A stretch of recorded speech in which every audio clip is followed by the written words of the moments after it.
Olá, meus irmãos, boa tarde. Estamos mais uma vez aqui na União de Casais Online, dando prosseguimento à nossa série de reflexões, cujo título é Famílias em Busca da Terra Prometida, Canaã. Entraremos na parte final dessa reflexão. A pergunta com a qual nós terminamos no domingo passado foi: você não quer entrar em Canaã? Querido irmão, querida irmã, você não gostaria de entrar em Canaã? Eu não sei qual é a sua resposta, mas eu sei que Deus quer que você usufrua da sua promessa de Deus, que você entre em Canaã. Deus quer que você entre em Canaã e viva uma vida em todo o seu potencial. Irmã, família, filhos. Esse é o desejo de Deus para você e sua família. Entrar em Canaã, meus irmãos, é um processo que começa com uma decisão importante. Entrar em Canaã começa com a decisão de ser santo. Como explicar para os irmãos? Paulo aos Efésios disse: porque Deus nos escolheu, a mim e a vocês, nos escolheu nele, Deus, antes da criação do mundo, meus irmãos. Antes da criação do mundo, fomos escolhidos nele, em Deus, para sermos santos, irrepreensíveis na sua presença, na presença de Deus. Nós vimos que aquela geração má não se portou de maneira adequada na presença do Deus da promessa, o Deus de Abraão. Sabemos que ninguém deixa de pecar. Eu, independentemente da minha conversão, da certeza da minha salvação, por conta da minha natureza, eu continuo pecando. Mesmo após ter recebido Jesus. E você, da mesma forma, continua pecando.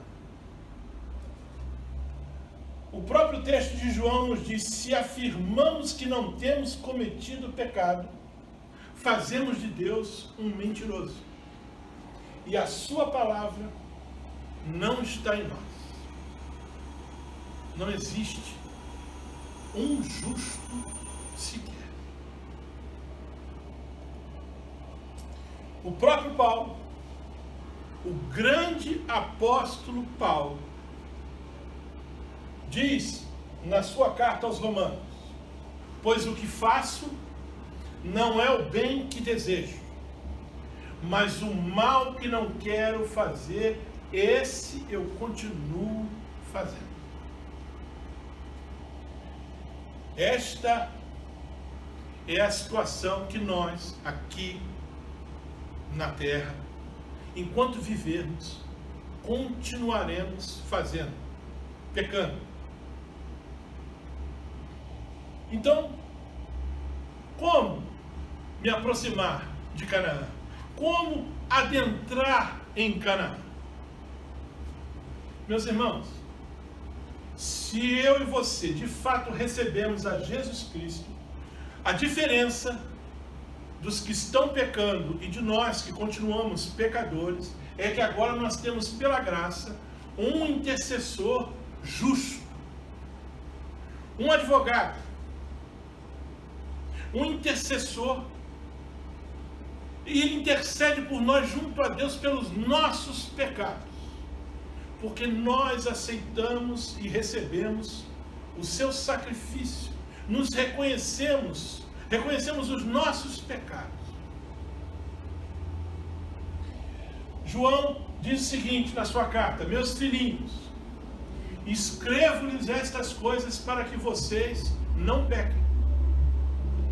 João está dizendo para você e para mim: escrevi essas coisas para que vocês não pequem. Mas, se porém alguém pecar, temos um intercessor junto ao Pai, Jesus Cristo, o justo. Ele, Jesus Cristo, é a apropriação pelos nossos pecados. Esta é a diferença entre os que pecam na ignorância e aqueles que, como nós, apesar de não querermos, continuamos pecando por conta da nossa natureza pecaminosa.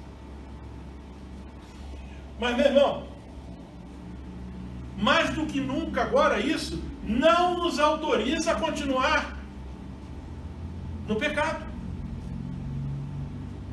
Nada nos autoriza a continuar pecando. Nós não temos essa autorização. Nós não podemos pisar no sangue derramado por Cristo. Que diremos então? Disse Paulo aos Romanos: continuaremos pecando para que a graça de Deus, a graça de Jesus Cristo aumente? Não, de maneira nenhuma. Nós, os que morremos para o pecado, como podemos continuar vivendo nele?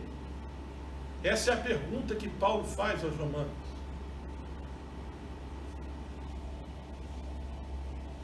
Meus irmãos, permanecer no pecado deliberada e propositalmente é o perfil de quem jamais conheceu a Deus. Alguém que recebeu, que conheceu a Deus, que recebeu o presente, que recebeu a graça, pela qual hoje nós somos salvos através da fé em Jesus Cristo, não pode pecar por gosto, conscientemente, sabendo que é pecado, deliberando, tomando a decisão de continuar a pecar. Se a gente continua a fazer isso, isso está mostrando o seguinte: eu nunca conheci a Deus. Continuando na primeira carta de João: vocês sabem que ele, grifo meu, Jesus, se manifestou para tirar os nossos pecados, e nele não há pecado. Morreu sem pecado pelos nossos pecados. Todo aquele que nele permanece, todo aquele que permanece em Jesus Cristo, não está no pecado. Todo aquele que está no pecado, deliberadamente, propositalmente, por vontade própria, não o viu, nem o conheceu. Permanecer no pecado, deliberada e propositalmente, nos levará ao juízo e ao castigo eterno de Deus, meus irmãos. Não há outra solução. Quando a gente assim age, mostra que talvez tivéssemos sido convencidos, mas não fomos de fato convertidos. Se continuarmos a pecar deliberadamente, depois que recebemos o conhecimento da verdade, já não resta sacrifício pelos pecados, a não ser uma terrível expectativa de juízo e de fogo intenso que consumirá os inimigos de Deus. Quando Jesus voltar agora, ele vem como juiz, meus irmãos. Ele veio primeiro como Salvador. Ele veio e morreu na cruz. Ele não vai voltar para morrer novamente na cruz. Não vai haver um segundo sacrifício, meu irmão.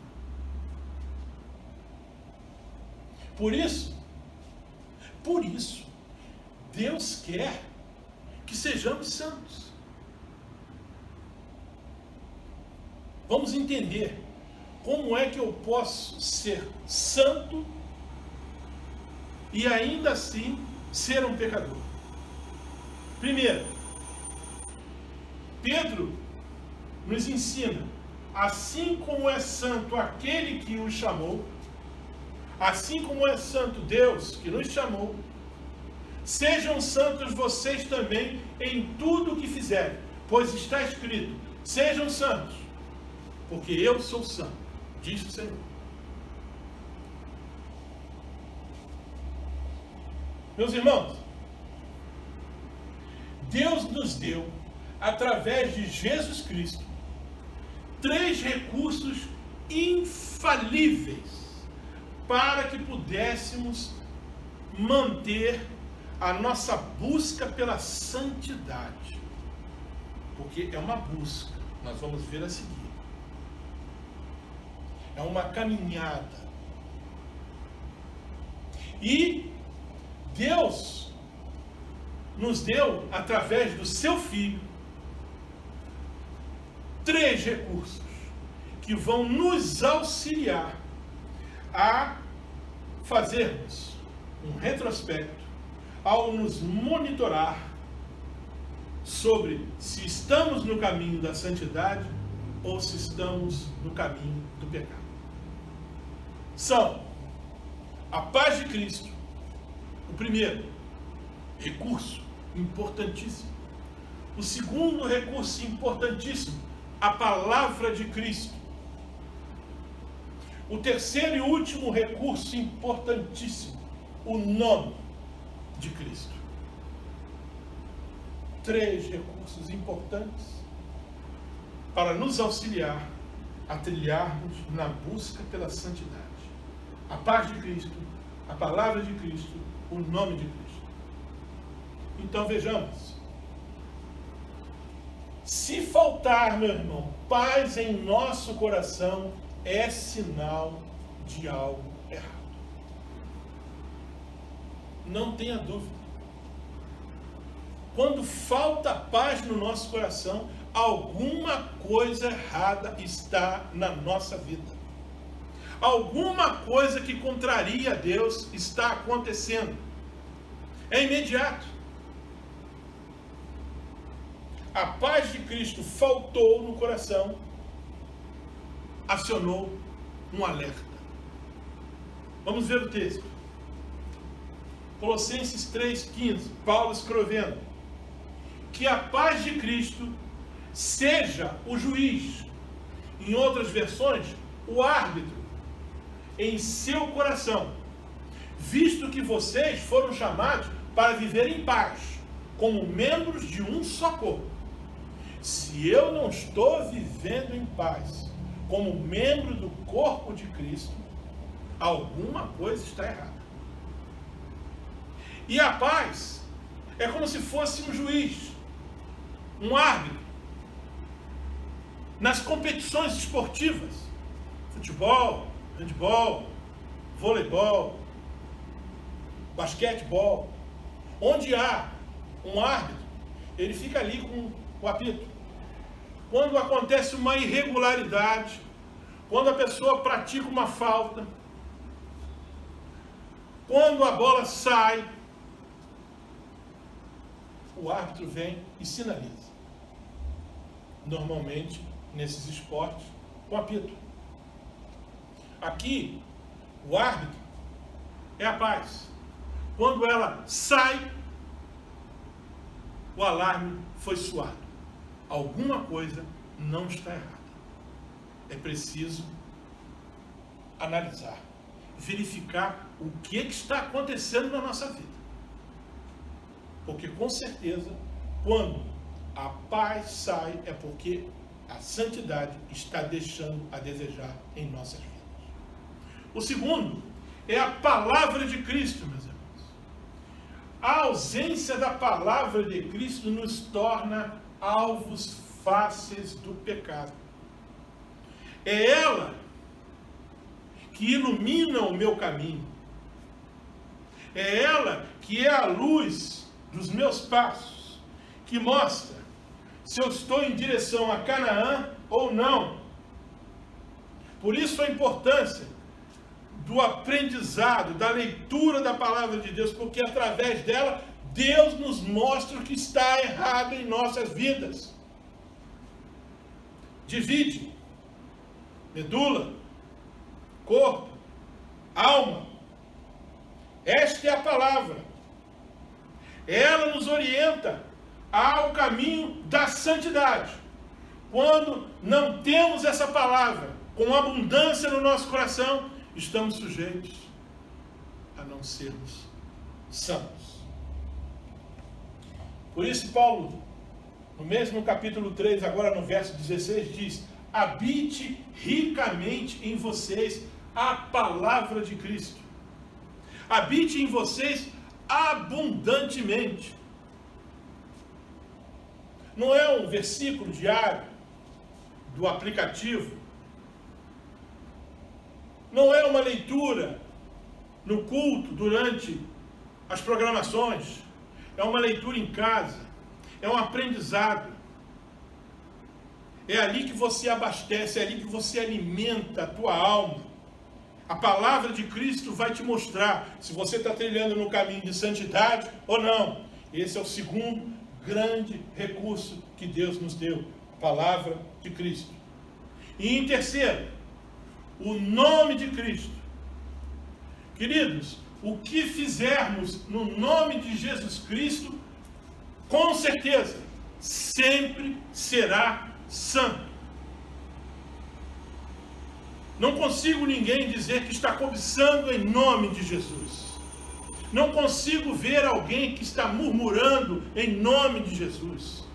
Não consigo ver alguém que está se envolvendo em imoralidade em nome de Jesus. Não consigo ver alguém colocando Deus à prova em nome de Jesus. Quer saber se você está no caminho da santidade? Analisa o que você está falando. Você pode dizer que o que você está falando é em nome de Jesus.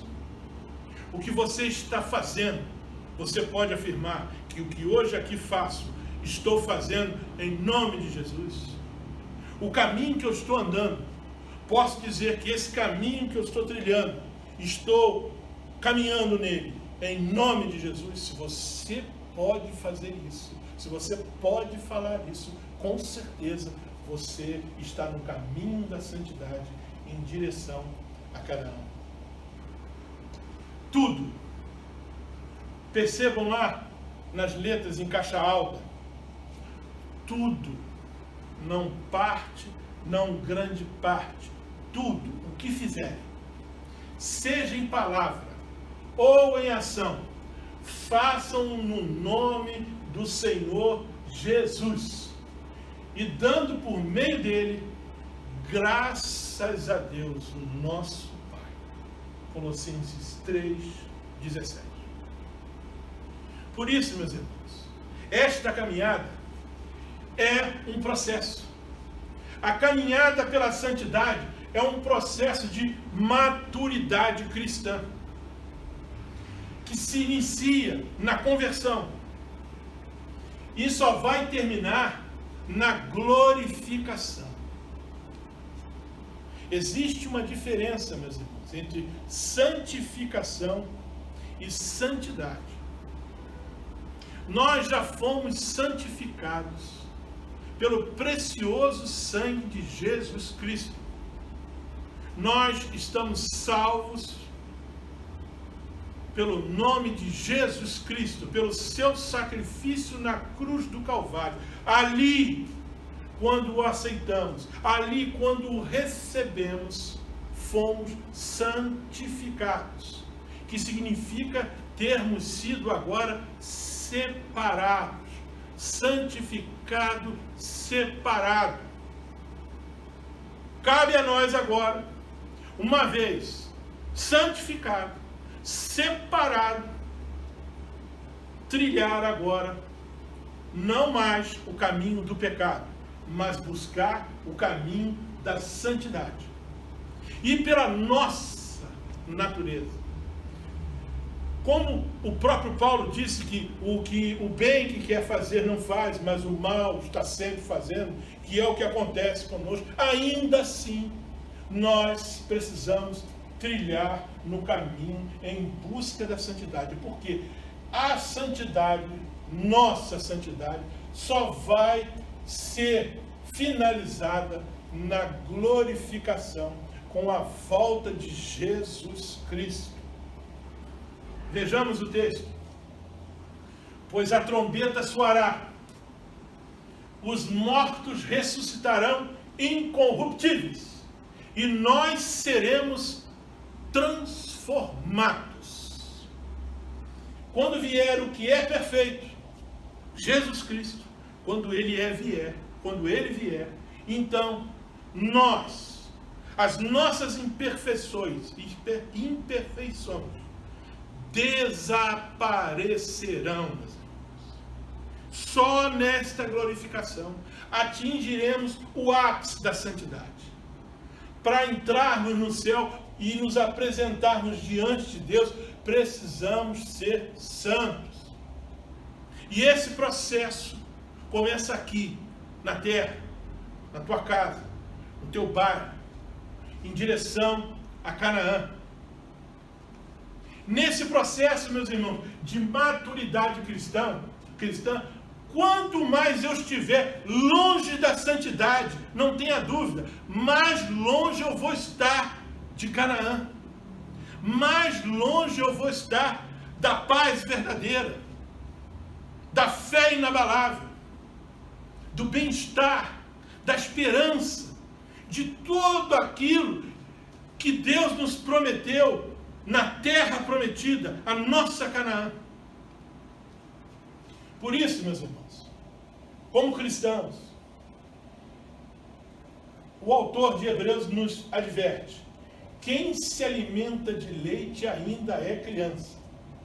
Tenho certeza que todos que estão me ouvindo aqui, por mais que gostem de leite, o leite não é o único alimento que você ingere. Você precisa de uma série de outros alimentos para compor a cadeia alimentar sustentável da sua vida. Proteínas, carboidratos, fibras. Mas, infelizmente, muitos de nós que nos convertemos, que fomos separados, ao invés de caminharmos em busca da santidade, estamos parados, estamos estagnados, só bebendo leite, só falando Jesus Cristo salva. É a única coisa que a gente sabe falar, mais nada, porque a gente não conhece a Bíblia, a gente não conhece a palavra de Deus, a gente não tem intimidade com Deus, porque a gente não ora. Mas o alimento sólido é para os adultos, os maduros, os quais, pelo exercício constante, meus irmãos, prestar atenção, exercício constante, em busca da sua maturidade, e esse exercício constante, ele é proporcional à intimidade que eu tenho com Deus, ele é proporcional ao conhecimento que eu tenho dos mandamentos de Deus, e ele é proporcional a tudo aquilo que eu sei que devo fazer e que de fato coloco em prática. Esses tornaram-se aptos para discernir tanto o bem quanto o mal. Enquanto não nos abastecermos de alimentos sólidos, enquanto não nos aproximarmos da maturidade cristã, continuaremos sendo iludidos, continuaremos sendo enganados, continuaremos bebendo leite.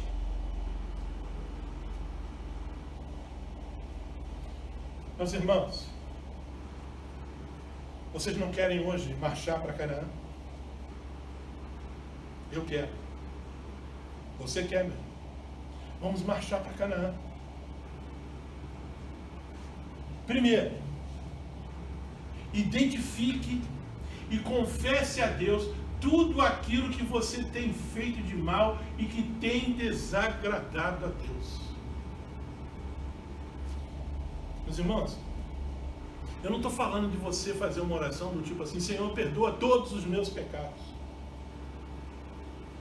Algumas pessoas chegam a falar assim, perdoa a multidão dos meus pecados. Não era para ter uma multidão de pecados, meus irmãos. Não era. Como convertidos, como separados, não era para termos mais uma multidão de pecados, meus irmãos. Confesse. Lembra lá, quando Jesus estava ensinando os apóstolos, seus discípulos? Entre lá no seu quarto. Não é coisa para 10 minutos. Não é coisa para meia hora, não, meus irmãos. É para você se derramar. É para você fazer uma retrospectiva. Nós falamos de tantas coisas nessa série de palestras. Da cobiça, da idolatria, da imoralidade, do colocar Deus à prova, da murmuração. E tantos desdobramentos de tantos pecados que eu tenho certeza que tanto eu como você nos identificamos como praticantes dessas coisas.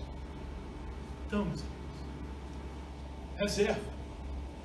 Tem pessoas que estão indo subir no monte. Se você quer subir o monte, não tem problema. Se você está com preparo físico, disposição, vai lá, meu irmão.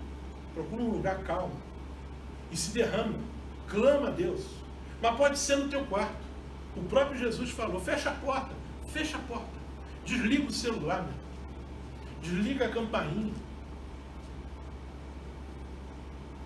Desapega de tudo que está ao teu redor. E começa a refletir, começa a se derramar, começa a falar. Faz uma retrospectiva, meu irmão. Coloca a tua memória para funcionar. Você sabe o que você tem feito. Eu também sei o que eu tenho feito de errado. Declara, confessa com a tua boca. Se confessarmos os nossos pecados, meus irmãos, Ele é fiel e justo para perdoar os nossos pecados e nos purificar de toda injustiça, de nos tornar santos. Em segundo, depois que você fez isso, meu, depois que você fez um exercício de memória e declarou, e que vai continuar declarando em outros dias, conforme você vai se lembrando de tudo aquilo que você fez, de tudo aquilo que está impedindo a tua caminhada e a tua entrada em Canaã. Peça perdão a Deus.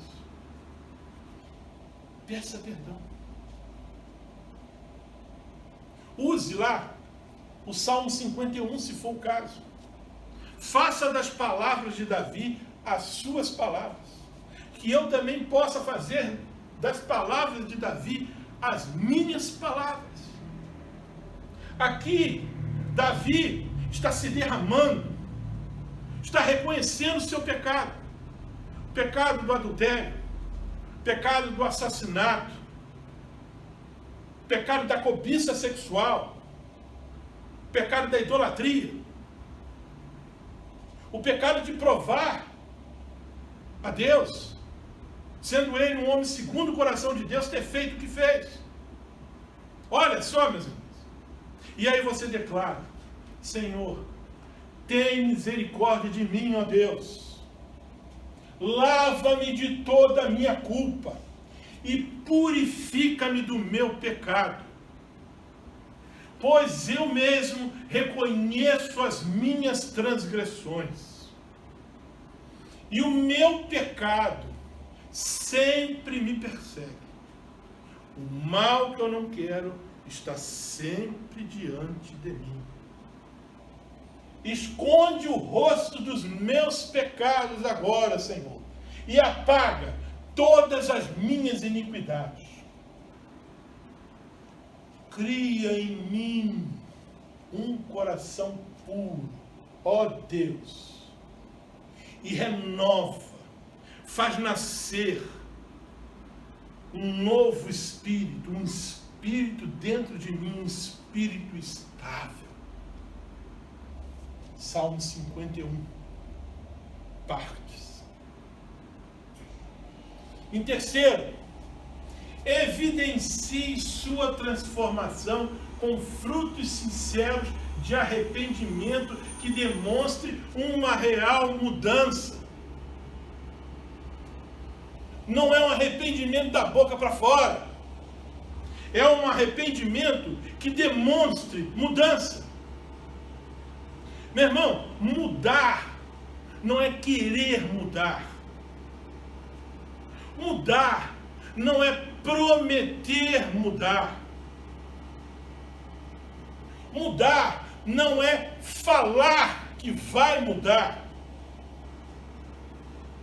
Mudar é transformar-se imediatamente.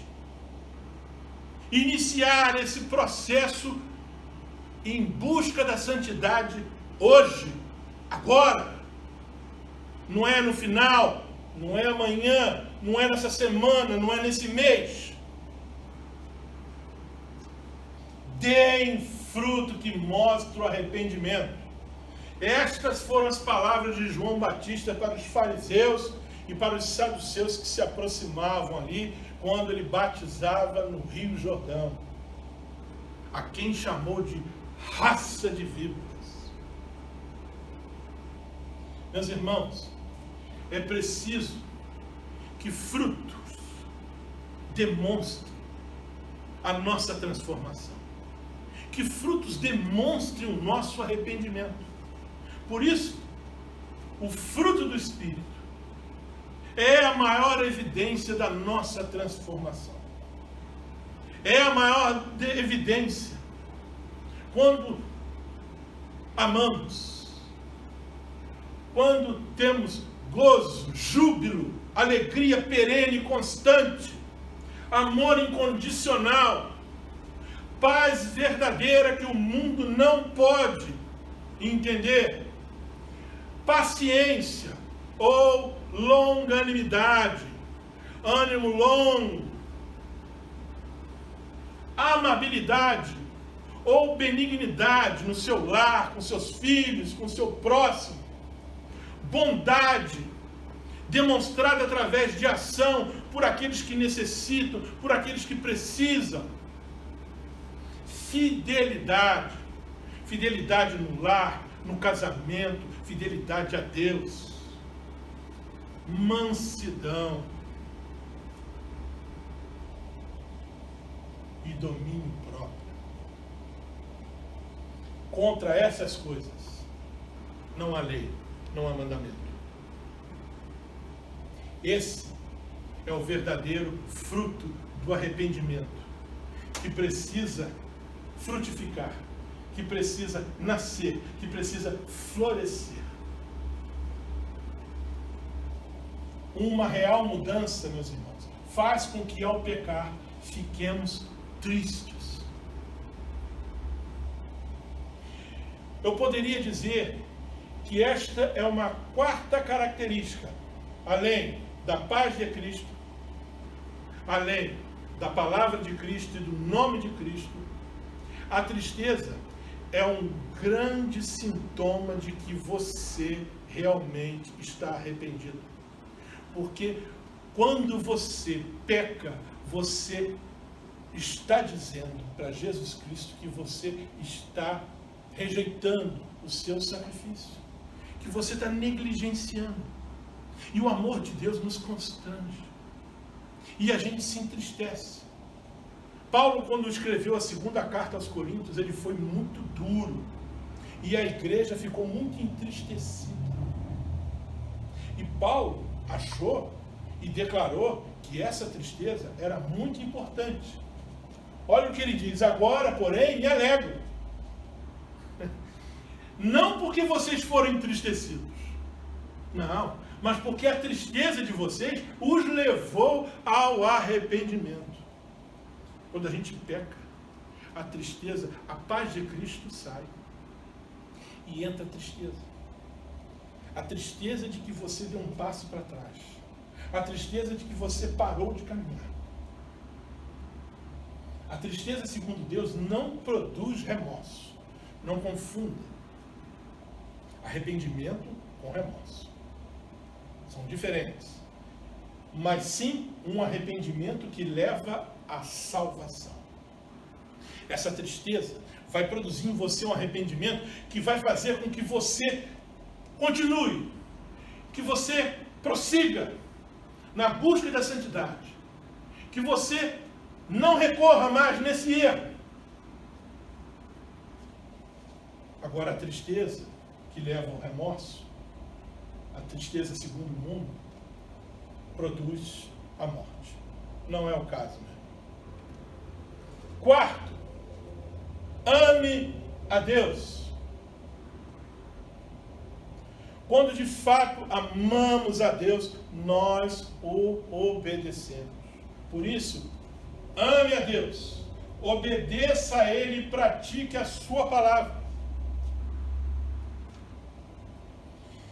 Diz João e Tiago: se vocês me amam, obedecerão aos meus mandamentos. Disse Jesus no livro de João, no capítulo 14, versículo 15.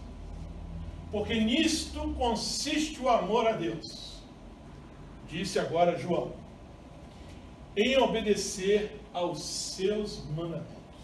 Então, amar a Deus consiste em obedecer aos seus mandamentos. E disse mais: os seus mandamentos não são pesados. Sejam praticantes da palavra, e não apenas ouvintes, enganando vocês mesmos. O que vocês hoje estão ouvindo aqui, e tudo que ouviram nessa série de palavras, de palestras, não só guardem na mente, guardem no coração e as pratiquem. Meus irmãos, nessa caminhada pela maturidade cristã, nessa caminhada pela santidade, através desses 4 passos: confissão, arrependimento, que dá fruto do amor e da obediência a Deus, você e eu sentiremos, passo a passo, uma mudança maravilhosa em nossa vida, que vai nos proporcionar, agora sim, bem-estar, paz de espírito, fé inabalável, esperança, amor transbordante, alegria e estabilidade emocional e espiritual. Tudo isso será nos proporcionado através da caminhada pela maturidade e pela santidade em busca de Canaã. E aí, o ambiente em que você vive, seu casamento,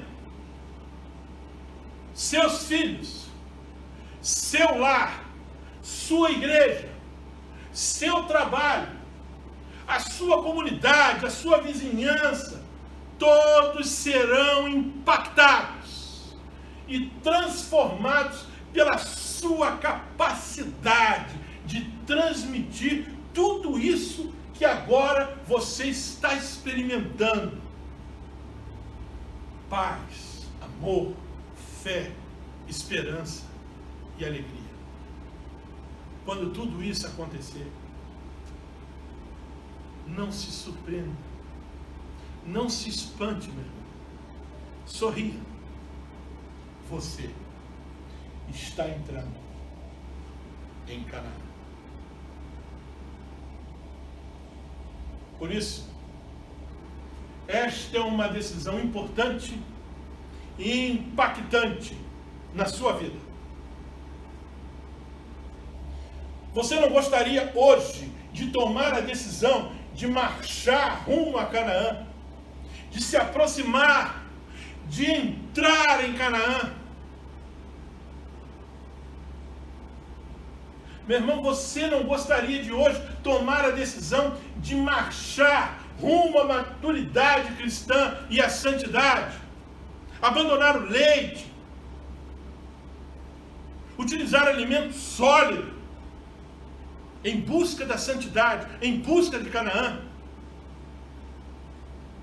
Meu irmão, você não gostaria de viver a sua vida em todo o potencial tudo ao potencial que Deus lhe deu, toda a capacidade, com paz verdadeira, fé inabalável e bem-estar. Você não quer? Meus irmãos, o povo de Israel, ao ser provado, escolheu desobedecer a Deus e foi humilhado. E parte dele, a geração má, foi dizimada. A decisão que eles tomaram não foi a melhor. O caminho que eles escolheram pareciam bons, mas não eram. Deuteronômio 8:2 nos diz: lembre-se de como o Senhor, o seu Deus, os conduziu por todo o caminho no deserto, durante estes 40 anos, para humilhá-los e pô-los à prova, a fim de conhecer suas intenções, se iriam obedecer aos seus mandamentos ou não. É nessa situação que nós estamos, meus irmãos. 40 anos, 50 anos, 30 anos, 60 anos caminhando no deserto, em busca de Canaã, tomando só leite, envolvidos com pecados, amando mais o mundo do que a Deus. É essa a nossa escolha hoje. Há quantos anos estamos trilhando nesse caminho da santidade e ainda não conseguimos sentir o bem-estar que a verdadeira Canaã pode nos proporcionar? Meu irmão, Canaã é a terra prometida, que simboliza o lugar de vitória em Deus por intermédio de Jesus Cristo. Isto é Canaã, lugar de vitória, não pelas nossas obras, não pelos nossos merecimentos, mas porque fomos santificados e separados e que estamos buscando santidade em nome de Jesus Cristo. Meus irmãos, Canaã é um lugar de conquistas espirituais, onde as batalhas contra a carne serão vencidas, onde o que é bom será feito. Quem sabe que tem que fazer o bem e não faz, comete pecado. Canaã é um lugar de não cometer pecados, é um lugar de fazer o bem, é um lugar de conquistas e de vitórias espirituais por intermédio de Jesus Cristo. Canaã é um lugar para vencedores, meus irmãos. É um lugar da sua família. É o seu lugar, meu irmão. É o lugar de todos aqueles que você ama. Finalmente, Canaã é o lugar do povo de Deus. Você pertence ao povo de Deus. Canaã é o seu lugar. Que Deus abençoe a minha vida. Que Deus abençoe a sua vida.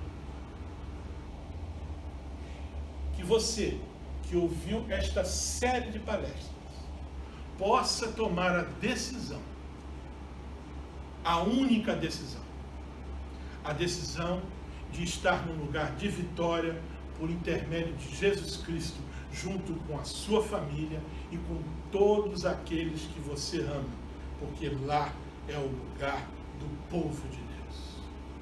Amém. Nesta semana, se vierem as tempestades, as lutas, as perseguições, as tentações, os sofrimentos e os problemas, nos apresentaremos diante de Deus em oração e Ele nos dará a vitória. Senhor meu Deus, eu te agradeço a oportunidade de ter gravado essa série de palestras. Te agradeço a oportunidade de ter sido boca da tua palavra.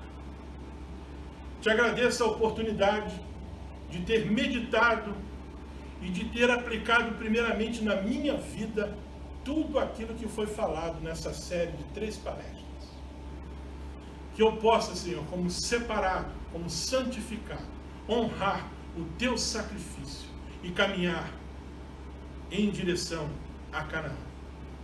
Que cada família que aqui ouviu esta série, ou parte dela, que eles possam meditar na tua palavra, que eles possam confessar os seus pecados, que eles possam se arrepender deles, que eles possam dar frutos do verdadeiro arrependimento e que possam obedecer a sua palavra, para que todos nós, juntos, como povo de Deus, entremos em Canaã.